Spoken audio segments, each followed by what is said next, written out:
Hello, you know the deal. First the changes, then my opinion. Little disclaimer. I don't know if the changes are from the Blu-ray edition or from the director's cut. Therefore, I will just assume that it is from the director's cut. I'm just way too lazy to spend more time analyzing 1 hour of footage 3 times, okay? So, first of all, Emilia's eyes have been tweaked a little bit. The number of highlights in the shot got reduced to only 2. Right after that is a little slowed down scene. Just take a look.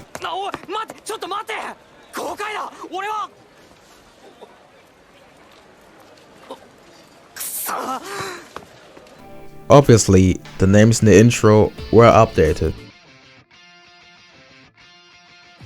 As Subaru tried to bring the thugs back to mind, he stopped moving after finishing his sentence. His mouth got closed a bit in the director's cut to take the previous dynamic the original had away.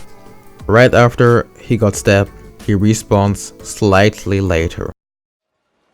In addition to that, Subaru takes a bit longer to respond to the salesman.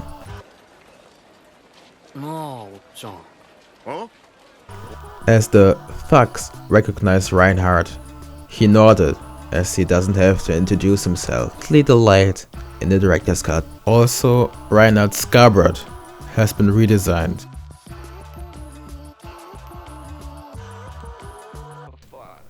It lost some details in the new version. After Subaru leaves, Reinhardt looks in his direction. They used the previous close-up of Reinhardt and repurposed it for this one. Now, this is something interesting. This shot of Elsa is completely redrawn. This shot of Subaru looking at Elsa is extended a little bit. I could be mistaken, but it seems like the camera is scrolling slightly faster than the original in front of Feld's house.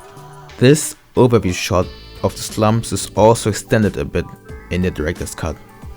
After his talk with Feld, Subaru grinning at her is delayed a few frames. After the door knocks, Emilia enters the room slightly later.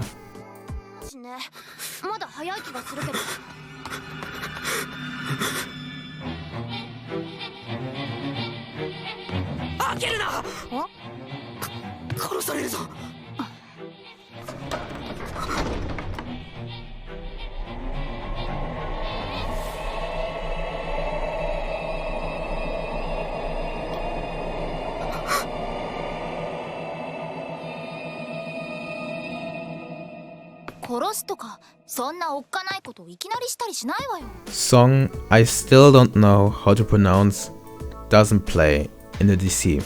Meanwhile, the title sequence in the original, the director's cut, shows a new close-up of Subaru.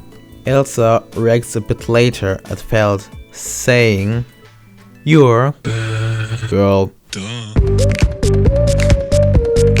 After Reinhardt appears, larger stone particles are thrown around by his sword strike.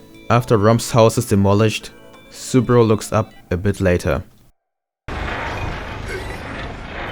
Elsa running towards Emilia is extended a bit. After Subaru blocks Elsa's last attempt of killing Emilia, she stands up and remains in a static frame. This frame is redrawn in the DC. After that, Emilia went a bit delayed to Subaru. In the following, Emilia reacts a bit delayed to Subaru's request in the DC.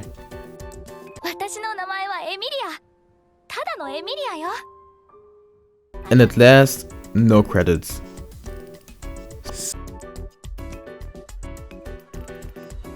So, okay, why the hell is the Tokyo TV intro going Kadokawa? I just don't understand. It's like taking away the PS1 startup sequence.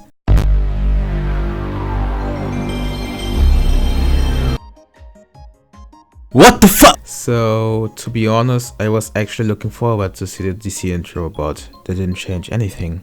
Like nothing at all, not even a director's cut tag in the title sequence. Why though? I don't understand.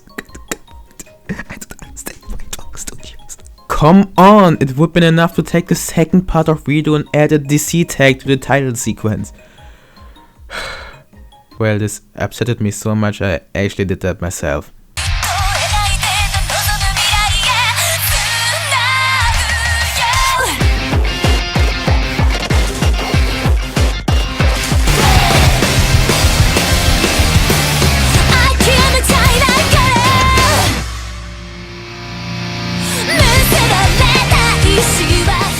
Anybody who tells me they had no time because of season 2, well, I see when it's about my original animation. But a title sequence? Bro, nah fam, I did this in less than 30 minutes, okay? There's no excuse for that, my guy. But still, I think it's pretty cool to see that before Subaru dies in the opening, we see chains and a blade, which is hinting at the two biggest obstacles in arc 1 and 2. First of all, I love how Subaru can't stop thinking about Emilia, and it's so nice to see how and why Subaru actually fell for her. That girl which didn't care about letting sleeping dogs die, or rescuing and saving a stranger even though she has no time. Furthermore, Subaru's goal gets established in the first few episodes, and they do it so beautifully. You might not agree if you like Rem more, but we'll be on the same page in season 2, I think. I suppose. I also adore how every character, even minor ones, have motivations. Like the salesman, for example. He doesn't want to end up in the slums, therefore he wants no trouble. He's afraid of losing something. That is showing realness and his humanity. I love this. I think it's cool that Subaru's actually always learning something out of every death. Like in this one where he learned about the guards.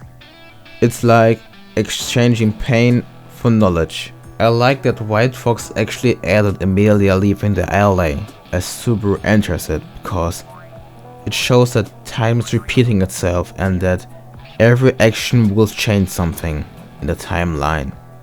Next, we see Reinhardt for the first time, and he's basically what Subaru expected to be. That OP hero with a catchphrase, always arriving in the last second to save everybody. Therefore, Reinhardt is contrasting Subaru's wishful thinking and his reality. I love that everybody, except Elsa, has uniquely colored hair, distinguishing both realities and making Subaru look out of place. Furthermore, I think it's cool that nobody in Lunica got a Japanese name, mostly European names. I especially like the German ones. Oh, Cedric, I didn't know you were a Nazi. I think it's really interesting that even Feld has a motivation. She has no choice than to steal, because in the slums it's do or die, or as they say it, live strong. Bro, what the fuck, it's like two completely different things. This part is about my opinion, okay? My opinion! My opinion! This is something I really enjoy, and I know it will remain in the series till the end. Subaru confusing others with information out of other timelines. This is hilarious. To be honest, I didn't really get at first why Subaru didn't say Emilia was a half-elf when Rom asked her to if she was a normal one. But after thinking about it, it makes sense. He couldn't talk because he was speechless, and he didn't want to make anything wrong. At last, the best way to see how Subaru develops after his death is to watch how he encounters Elsa. In the first run, per example, he did just die without being able to do anything. In the last part, he saved Feld, helped healing Rom, and actually fights Elsa with Emilia together. My guys, that's what I call character development. So that's all I have for now. If you want to see the full intro, I linked it down below. It's the first link in the description. If you care about my art, then I linked my Instagram and my DeviantArt. I post like every week at least one picture of the owner. And if you follow me on Twitter, I upload like a lot of sneak peeks and shorts of videos because I'm not really uploading frequently. And sometimes I'm also ranting about senpais. I'm like always doing that. And yeah, also follow him. So that's all. Till next week. Tschüss, schönen Tag noch.